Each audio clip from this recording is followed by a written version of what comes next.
come back. One of us needs to start taking some decent flakes.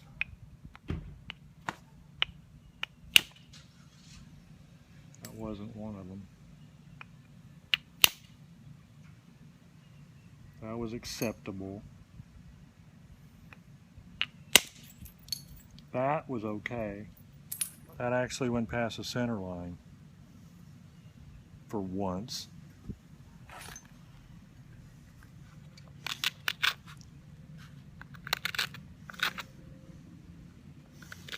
I think one of the main problems I have, other than lack of well done tools and lack of muscle, is that I'm not used to, I'm used to working off of continuous I'm used to doing stuff lazy way, working off of continuous platforms and getting by with good tools and a good understanding of things. And with the abo work, you really should get stuff more correct. You just should. You should, if you can, you should get your platforms sticking out a bit, isolated, very correct along ridges, and everything. Because this hitting stuff, you know, I can't adjust my platforms as good with a hammerstone at all as I could with an abrader. Man, with an abrader, I can just, with a commercial abrader, I can just whap a couple of times on it, and it's where it needs to be.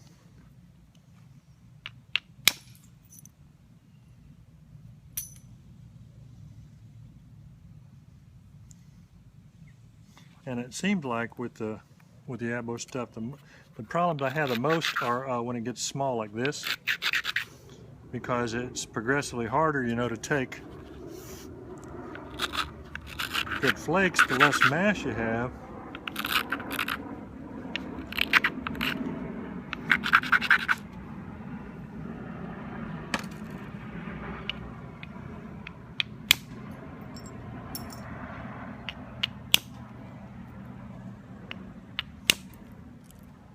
That was a good flake.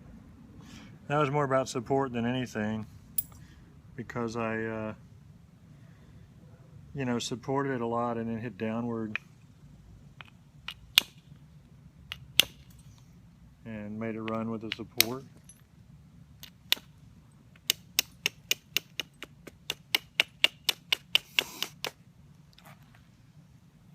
Alrighty.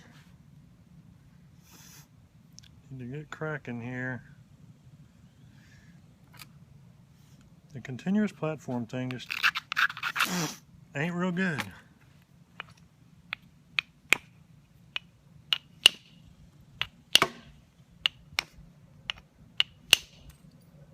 Dang it.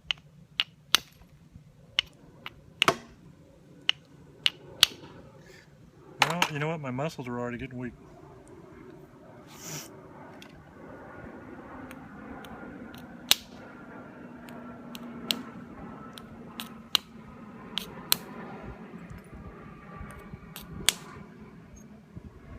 Finally got a halfway decent flake with a hammerstone. Go figure. And basically that platform was at the center line. It wasn't done right.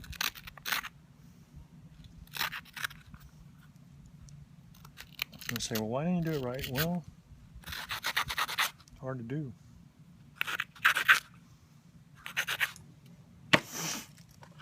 Those guys, those abo guys,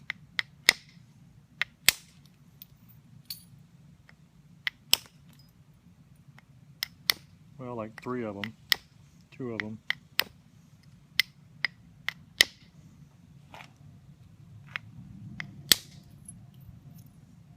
They're kind of beasts.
You know, one of the things that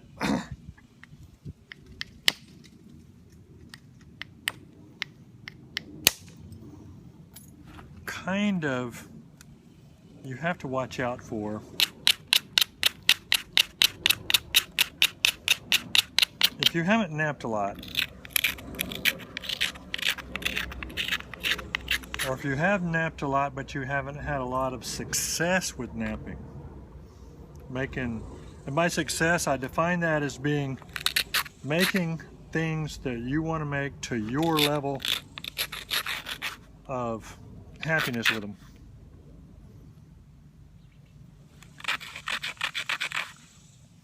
I've noticed there's a tendency on people's parts to think that anybody that's better than they are at something is good.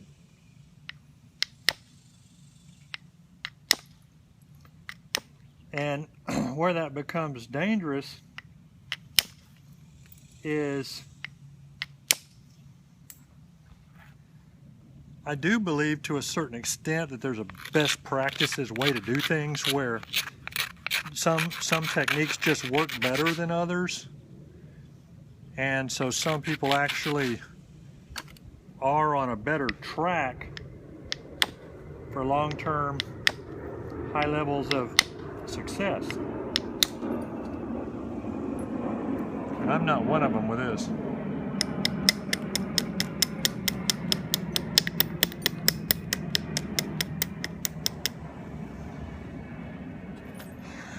What I'm getting at is that a lot of times I see people advising other people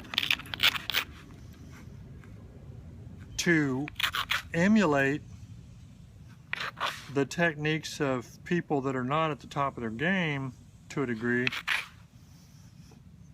and that may have some degree of success, but long-term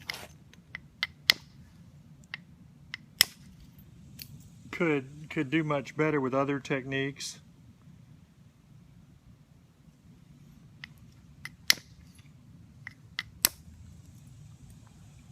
I even occasionally hear people say something like, well, you know, there's all kinds of different ways of doing stuff and they all work about the same. Which, when I hear that, I'm like, excuse me?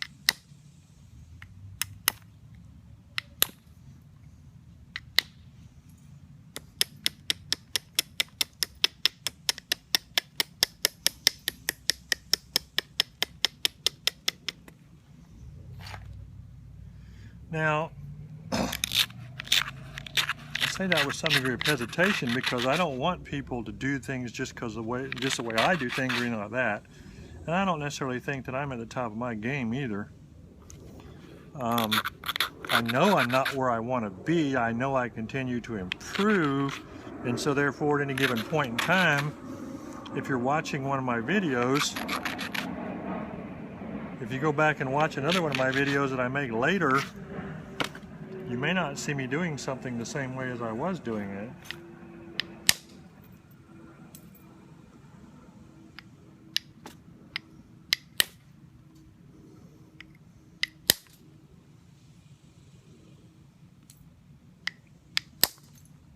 One of the main reasons that I've almost exclusively suggested that people that are interested in working abo watch Marty in particular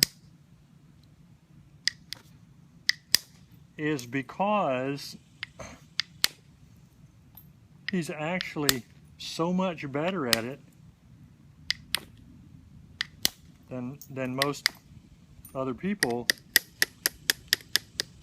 that because so few people ever reach his level of skill, if anybody, they don't know what they're looking at.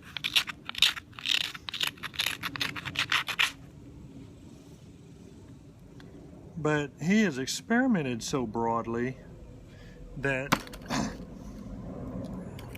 there's almost nothing you could suggest that he hasn't tried. So the value of all that lessons over time is very, very high. And then the other thing is, when you work every kind of rock and you work every size of rock, and you've done everything from spalling huge rocks to making bird points and everything in between,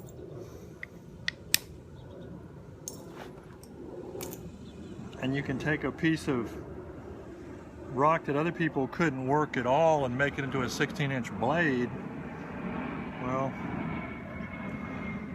the results speak for themselves. I guess that's the best line right there. The results speak for themselves. Look at what people's results are. Now, the problem is the results have to be evaluated in terms of, well, how do they get the results? What kind of material is it? If somebody's trying to work quartzite versus obsidian, they're not the same, and you can't expect the same results. There's some of those guys up in the Northeast, and they'll try and like make a Savannah broad spear or different kind of broad spears, Savannah River broad spear, out of quartzite, really tough, grainy quartzite. And you see the end results, and you're like, well, that's not a very fancy looking point. Well, to me, some of those points are absolutely gorgeous, and the reason they're gorgeous is because you try and get a thin, smooth-faced, sharp-edged, symmetrical point out of that material, and if you can do it, you're flat a wizard. So I think it has to be appreciated for what it is. Well, let's see here. I got a knot on here, so I'm going to try and get some of this knot off.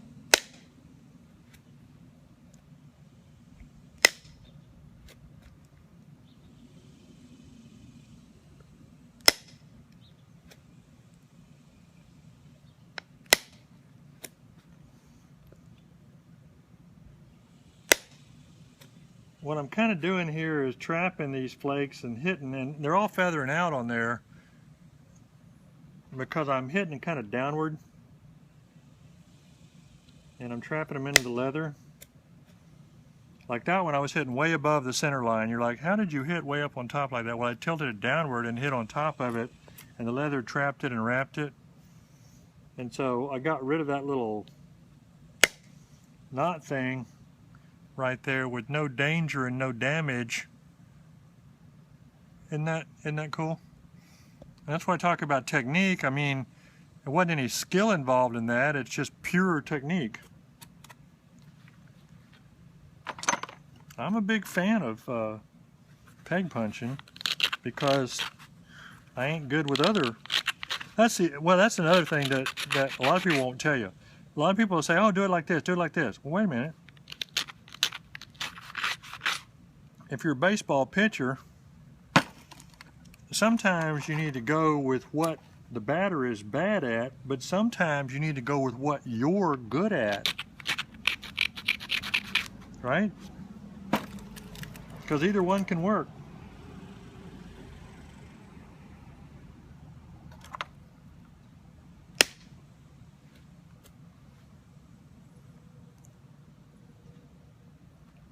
I really need longer flakes though.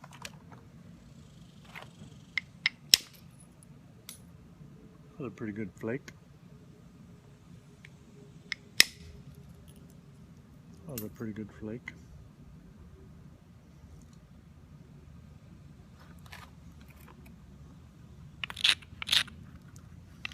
Anyway, people say, hey, do this like I do it. Wait a minute.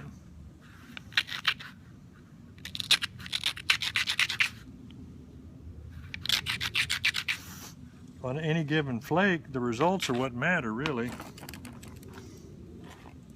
So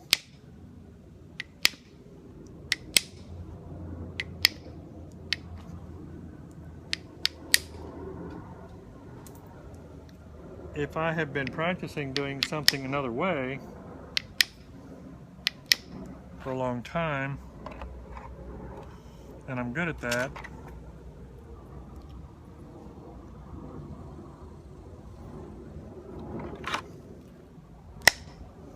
and I'm not in a practice session at the moment,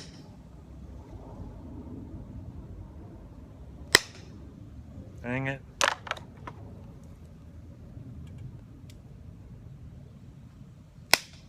and the results what matters, then maybe I should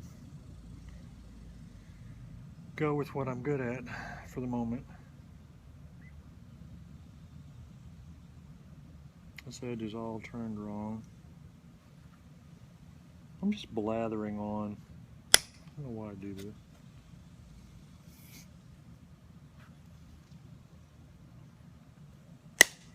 One time I made a video where I didn't talk,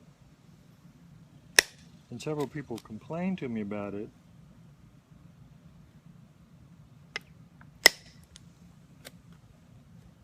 See how it crushed?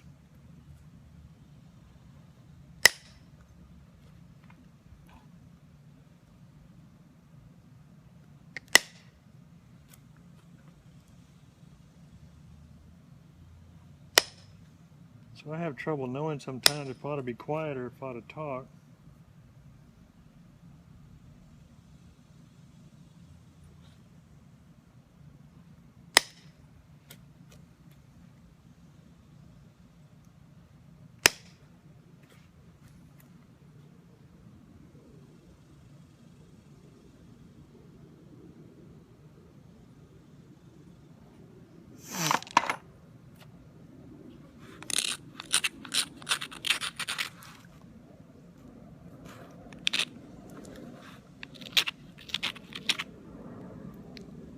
Right back.